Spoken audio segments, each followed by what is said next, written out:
It seems like long ago, thousands of active duty service members applied for religious exemptions from COVID vaccines. Now we know how well the armed services did in processing the exemptions and the discharges of service members from the armed services. For details, we turn to Project Manager Marie Godwin in the Defense Department's Office of Inspector General, who spoke with Federal Drive host Tom Temin. Tell us exactly what you were looking for in this audit. What was the purpose of it? We wanted to ensure that service members were treated fairly and that their exemption requests and discharges were processed in accordance with the law and DoD regulations.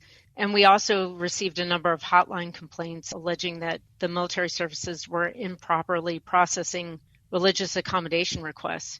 So we wanted to review that process and determine if those allegations had any merit. So specifically, the complaints were alleging that the military services were processing the requests too quickly and not performing individualized review of the requests as required by the law and DoD policy. But in the end, we found the allegations did not jibe with our findings, and our report confirms that those allegations were, in fact, unfounded. All right. Do the requirements on the DoD specify a timeline or a period of time in which they have to decide these? Usually the problem is the government gets backlogs of things. In this case, they were processing them, it sounds like, efficiently. Yes, the DoD does establish time requirements, and the time requirement depends on if the service requires a waiver of policy for that religious accommodation request or not. So for the Army, Marine Corps, and Navy, they had 90 days to process the requests. The Air Force had 30 days to process the requests because they had decentralized decision process that did not require a waiver of policy. You didn't look then at whether the discharges or the exemptions were correct or not. It was just simply looking at whether they were processed in a way that was in accordance with their policy for processing them. That's correct. All right, let's go into that a little bit further. You said the Army, Navy, Marine Corps had a 90-day policy and the Air Force 30 days. Maybe a little bit more detail on why that was the case, that variance. Sure, that's just an overarching DoD policy that establishes the time requirements. And the DoD policy says that if the religious accommodation request requires a waiver of department policy, then it can be processed within 90 days. And I think the thought behind that is that it takes longer to process that through a central decision authority. If the request does not require a waiver of policy, as is the case with the Air Force, then the time requirement for that processing is only 30 days. And what's involved in processing that even takes 30 days? Sure. There's a number of things that happen in the process, and it differs by military service. But generally, the service member submits a request.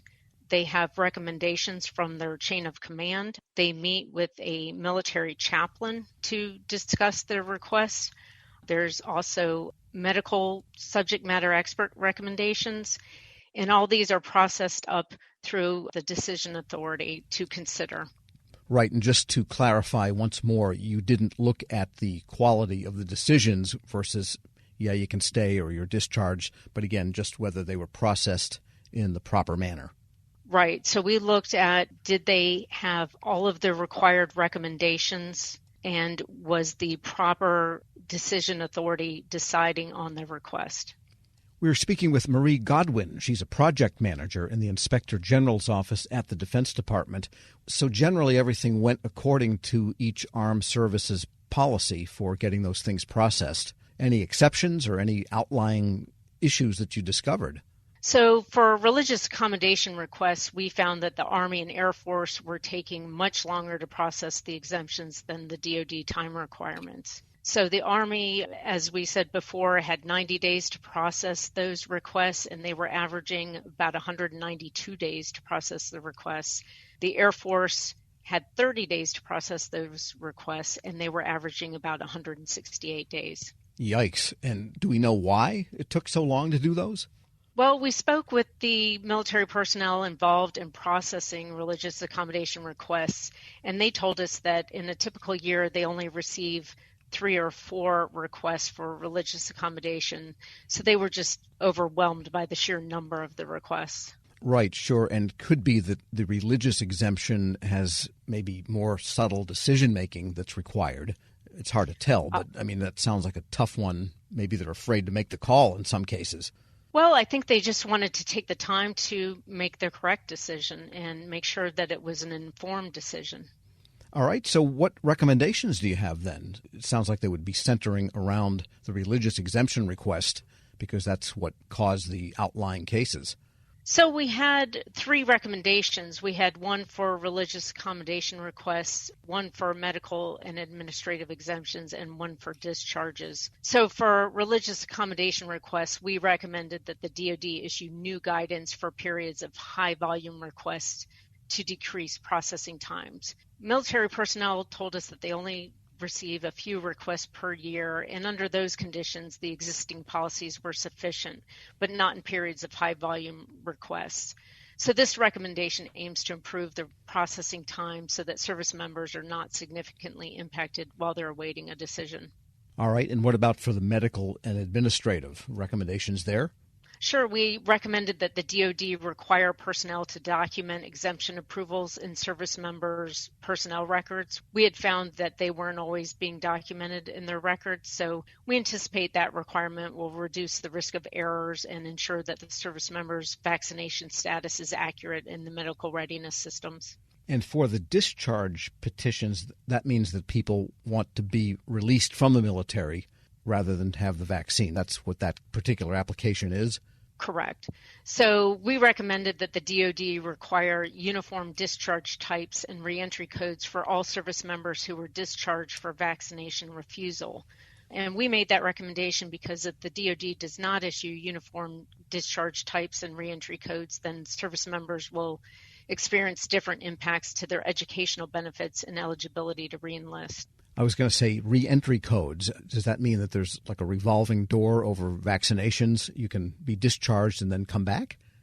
Well, when a service member leaves military service, they're issued a certificate of release from active duty service, and that lists your discharge type and your reentry code. And the reentry code just indicates a service member's eligibility to reenlist in the service later. So we found that some service members received reentry codes that required them to obtain a waiver to reenlist, while other service members received codes that banned reenlistment altogether. Got it. And so the recommendation there was, or did you have any for that particular class of application? So we recommended that they have uniform discharge types and uniform reentry codes. Got it. And did the department say, yeah, we agree? They actually did not agree with that recommendation, but they provided another plan to address the recommendation. So once they provide that plan to us, we'll reevaluate the recommendation. This is more than history then, because should another type of pandemic happen in the country, or we have another one of these situations where mass vaccinations become the general mode of the land, this could come up again. You're absolutely right. And so DoD allows service members to request medical or administrative exemptions from any vaccination, not just COVID-19. Right. It could be measles, mumps, or polio for that matter. Right. The military services have a list of 10 or so required vaccinations for all service members. Marie Godwin is a project manager in the Inspector General's office at the Defense Department, speaking there with Federal Drive host Tom Temin. We'll post this interview along with a link to her report at federalnewsnetwork.com/Federal Drive. Hear the Federal Drive on demand. Sign up wherever you get your podcasts.